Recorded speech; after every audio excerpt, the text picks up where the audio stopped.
ஐயப்பன் ஏன் புலிய வாகனமா வச்சிருக்காரு தெரியுமா? பொதுவா நம்ம எல்லாருமே சொல்ற ஒண்ணு, ஐயப்பன் அப்படிங்கிறவர் ஒரு தமிழ் கடவுள், அதோட புலி அப்படிங்கிறது அந்த ஈசனோட மகன் ஐயப்பனோட ஒரு வாகனம் அப்படின்னு. ஆனா பல புராணங்கள் என்ன சொல்லியிருக்காங்க அப்படின்னா, ஒரு தடவை மைசி அப்படிங்கிற ஒரு அறைக்கு பாத்தீங்கன்னா தன்னோட அண்ணன் மகிஷாசுரன் அழிச்சதால தேவர்களை பழிவாங்க நினைக்கிறா.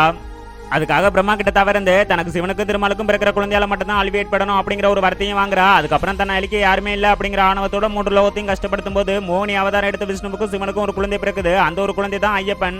அந்த நேரத்தில் தான் பாண்டிய வம்சத்தோட பந்தல நாட்டு இளவரசனா வளர்ந்த ஐயப்பன் தான் தாயோட தலைவலியை போக்குறதுக்காக காட்டுக்குள்ள போய் மகிஷி அப்படிங்கிற அந்த அரக்கையவே அழிச்சு தான் அந்த ஈசனோட மகன் அப்படிங்கிறதே நிரூபிப்பாரு.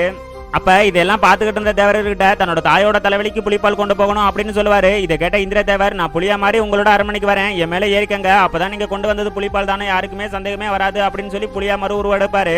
இப்படிப்பட்ட உன்னை பத்தி பல முனிவர்களும் சித்தர்களும் என்ன சொல்லியிருக்காங்க அப்படின்னா, ஐயப்பனை நினைச்சு விரதம் செய்யற எந்த ஒரு செயலா இருந்தாலும் அது கண்டிப்பா நடக்கும் அப்படின்னும், ஐயப்பனை தேடி வர அது யாரா இருந்தாலும் அவர் கைவிடவே மாட்டாரு அப்படின்னு சொல்லியிருக்காங்க.